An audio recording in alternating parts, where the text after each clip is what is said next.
and welcome to The Unfiltered, where we talk about HR and workplace experiences. My name is Deborah Ayande, your communications and human resource personnel. And with me, I have Mohammed Yahaya, your HR consultant. Okay, welcome again, guys. So today we're having a very, very special and sensitive conversation. We're talking about Nigerian bosses and why they are so insecure. I think that we can just generalize, actually. We can be specific about Nigerian bosses later, but then why are bosses so insecure? Why? You have a boss that hires a particular talent, let's say in a specific field, and then you hire this talent and the person starts to work with you. They're great at what they do, but then you're always just checking to make sure that they're not doing anything outside of what they do for you. Projection of their work is perceived as competition, is conceived as wanting to undermine your work, when they're just an individual that is having dreams and working with their dreams. So I'd like to hear from you first before we start to talk about scenarios and all of that. Why do you think that bosses, Nigerian bosses to be precise, are very insecure? I think most of the time they are just worried for the wrong reasons. I think so. Okay, what Because reasons would you say it is? I can't outshine you. You built a company. You've really done a whole lot behind the scene to ensure this is where this company is today. Then you brought me in. But a question, what if I can outshine you? What happens to the spirit of sportsmanship? Because at the end of the day, we have to all agree that competition is healthy. Competition is necessary. If there were no competitors, certain people would not excel in their fields the way that they did or the way that they do. The reason why there's always a bar to hit is because somebody is doing something differently, and that can be motivation. Yes, as humans, it threatens you. It's like being in a relationship and seeing somebody else who seems to be better put together, have a better build and all of that. Is that why you are going to end your relationship and terminate it? No. You now look at the things that your partner needs. In this case, we're referring to business relationships, but I'll just use personal relationships. You look at the thing that your partner or the other person in relationship with you is looking for and find ways that you can tailor your value to them, right? Instead of feeling intimidated by somebody else, right? So first thing is, when you are insecure, I think that that's the first step towards the downward spiraling of your business, because you start to operate from a protective and defensive point of view. I do understand that there are people who tend to step out of what is permissible, right? There are people who do not understand structure, boundaries, and confidentiality that will exploit information that they have for their personal gain. But then I have this boss, a former boss I used to have, and something I liked about him was he would say it all the time. He says, we're open to all business. If you can bring business, there's no competition. As long as it's business that will favor the organization as well as it favors you, it's not throwing the organization at the boss. Why can we not collaborate? So in that context, now what do you have to say about it? Is there a need? You think there is a need to be insecure, and how can you validate insecurity of bosses? So honestly, I don't think there's a need to be insecure. Like I said earlier, it's just from a place of paranoia, unnecessary paranoia. And I think, honestly, bosses should have an open mind and be able to support their employees. But there's another fear that bosses have. They feel that if I give this person too much leverage, and too much room, they are going to grow and they might leave me. So the fear of you leaving is a big problem in the workspace. But is that not witchcraft? Why do you not want somebody to grow? If a person gives you their time, they commit a particular time to you. And I think that's why they have the clause where, in fact, I think it's one of the reasons why a lot of bosses don't like contracts, right? Because it times how long you can be with them. They like to believe that you would always be with them. So I think one of my first bosses, funny thing is that till date, I think I still have a strained relationship with her, even if she pretends like everything is okay. From time to time, she would reach out to check on me, but somewhere I sort of just sense that this is not because you care about me. You just want to be sure that it's like you're waiting to see something that will say you should have not left me. If you had stayed with me, your life would have been better. Did you get? And funny thing is, when I started to work with this person, it was an educational institution. She had an amazing idea about how to educate young kids. And I fell in love with it. I don't like to teach because it's stressful. But at the time, I was so willing to be on board with her. But I told her, I said, I can only give you 1 year of my time, because at the time, she couldn't be full-time on the job. So she needed hands that could help her to build the business pretty much. And I said, I can promise you 1 year, because I knew I didn't want to be teaching for a long time. And she was happy with it. That 1 year recorded very good success. Parents, in fact, we had parents that were coming to the school because of recommendations from other parents that would not register their kids if they did not see me there, right? And all of a sudden, when it was time for me to go on, because I had shared, this is what I want to do with my life, it became a major issue. I had to literally travel out of my town, like go to another town to go and see her too. So normally you're supposed to be able to just write a resignation, right? And send it to your boss. But I literally had to travel because I was trying to avoid the friction. I traveled, went to see her. The moment she saw me, she knew something was up. And I told her, oh, this time I've spoken about, like, this is what it is.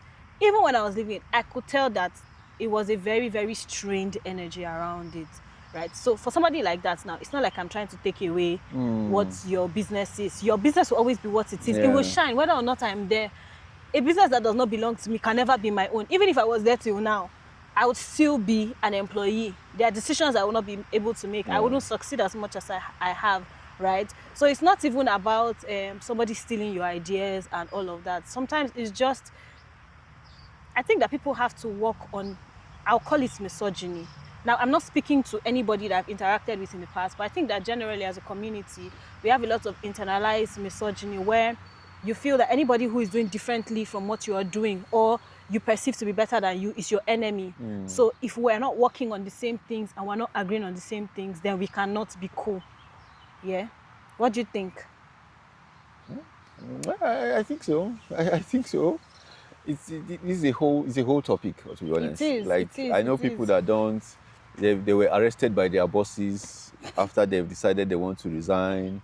Some people, the bosses had to arrest their family. So it's a whole. Because they think that they're taking their business. See, I have a story. This one is very close to home of somebody who left a particular job, and then his boss happens to be somebody who is like a gatekeeper in the industry that they work in.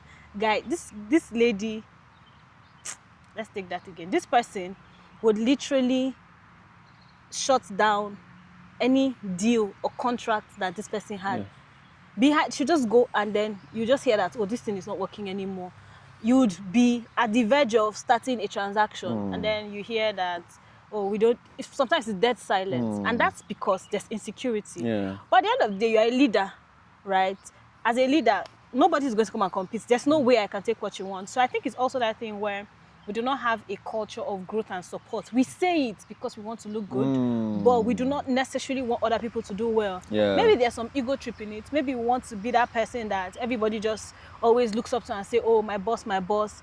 But I digress. There's something I love about somebody, a political leader, right, in Nigeria right now, an active political leader. The thing I love about him is his community. Like, a lot of people have things to say about him, but one thing you observe is that he built a community a long time ago. The successes that he's recording now and the fluidity of the successes is as a result of investment in other people. If he felt intimidated by all of these people that he empowered at that time, his what I call it now, what do I call it? His office would not be as seamless, powerful, and effective as it is right now. When you spot out talent, most organizations, most leaders, management, top management, they actually poach people from other organizations, and that's because you observe or you spot value.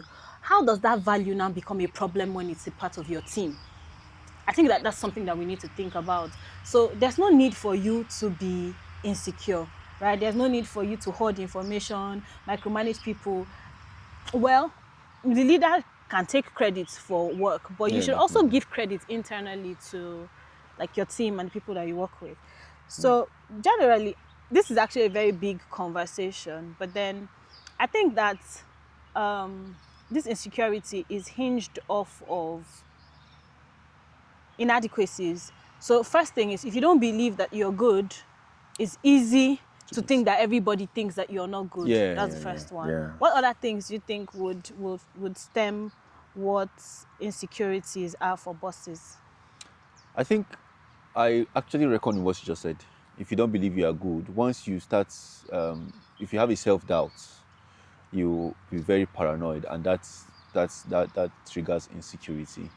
So, and it comes from a place of, I think, noticing somebody too much. I think that's what I think, because if you notice somebody is excellent at what they do, instead of promoting them and like promoting what they do and ensure that it's actually in sync with your organizational goals, and you find a balance to know that, oh, this person can actually take my organization to the next level, you start feeling threatened, because you are anticipating that they are going to probably outshine you as the Crazy CEO. thing is that nobody's even noticing it except you. So you start Nobody. to react to the So that's voices it. in So your that's head. the point.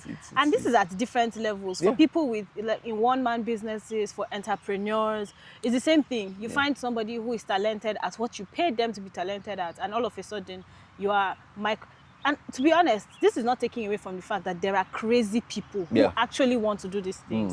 But I'm just saying that for those who do or who are this insecure, it's important to evaluate and say, Yeah. are these valid?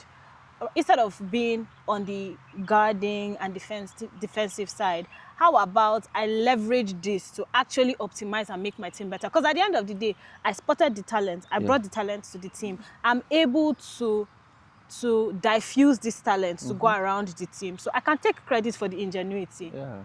And at the end of the day, most times the world does not even care. Nobody's looking at this thing. So it's just in your head. It's just in your head, Right. definitely. So moving on to surviving insecure bosses. How can we survive insecure bosses? You don't. That's the saddest part. I think there's just a whole lot of internet talk. You document, you go and lie down, you go and respect. It doesn't help you in any way. You're just going to suffer yourself, to be honest. So what should be done?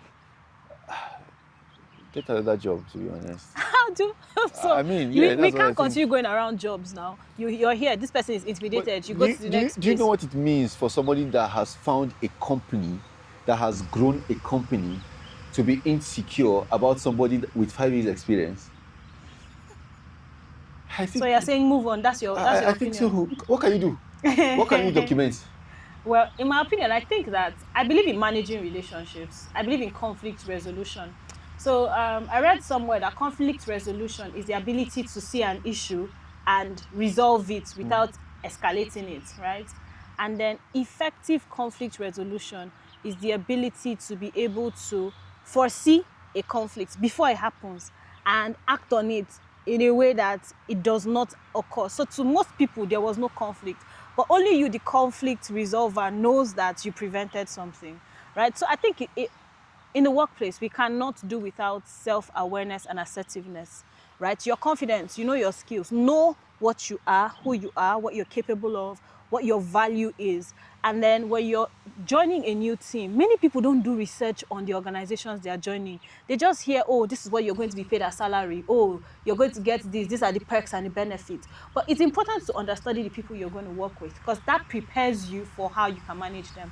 So I can't say per se, this is what you do or not do, but I understand that where there's knowledge, it's easier to navigate around people. So know your bosses. When you know your bosses, it's easier to manage their insecurities. Not to put yourself under the boss, but we cannot continue to hop around. Well, now let jobs. me ask you. So, because you are insecure, I should play small? Not necessarily. Because you are insecure, I shouldn't write reports, I shouldn't do presentation, I shouldn't get deals for you. So how do I want to manage it? So let me tell you something. There is hard work and there's smart work. Now, when you work in an organization, ultimately, you work for your boss, irrespective of what exposure you have and structure you understand. So at the end of the day, the person you're supposed to make happy is your boss. Your job, a lot of times, I think our job descriptions deceive us. You think that all the bulk of 2 pages they give you is what you're supposed to do. So you're looking out for a bonus or a benefit. But beyond that, and it's like what we discussed in previous episodes, is learn office politics. Office politics is not always bad. But if you can make your manager happy or your boss happy, you're going to take off a lot. Like there's a huge burden you take from you. I just will tell a little story to give some insights to this. And I recently just came about it. So while I was working at some point with one of my previous bosses, right, I always would try to impress her and do the right things because she was chief performance officer and you had to do right by her. So working with her really closely was like working on glass. So I made sure I was working my head out to please her and satisfy her. And most of the time you do stuff and she'll be like, this is rubbish. Do you know how to do this? And you know, all of those lashing feedbacks that came back. But then let me tell you something. There was a period where she'll call me to her office and I'll spend time. Sometimes I'll be in her office all day, right? And I used to feel like when I was in her office, I didn't used to do anything because I'll be like, my whole to-do list is waiting for me. If I don't do it today, then my deadlines, I can't meet my deadlines, then tomorrow and all of that. And then I want to go to my office. Maybe she has a meeting or something and I'll say, I'm going to my office. And she'll say, no, just sit in the meeting with me. I felt like I was not doing my job. But guess what? Those were the periods where I did my job the most effective. Because you know why? The things that I have to do that I can't do, when I'm leaving and I say I have to do something, she assigns it to somebody else. It gets done. So the important thing is to get the job done. It's not about how you do it. In that moment, as much as it may not make sense, but think closely about it. If I disrespected her by saying I had to go and do my job, I would have a boss that would frown at me. And even if I was doing well, there is a box that will not be ticked with her for collaboration or what do you call it? Insubordination could have been something that would have been ticked for me. Do you understand? So understanding how to manage people, I think at the end of the day, just gives you all that you need. Now, let me still ask you. Now, this your boss, is she insecure? She's not insecure. So then... But even where there's no insecurity, yeah, people can perceive, it's easy to perceive somebody undermining. that could be a threat. No. So that there's a thin line between being a threat and being undermined. You know that the reaction for someone who is insecure and someone who feels undermined are very similar. Because generally, there's a perception that you think you're better than me. You know better than I do.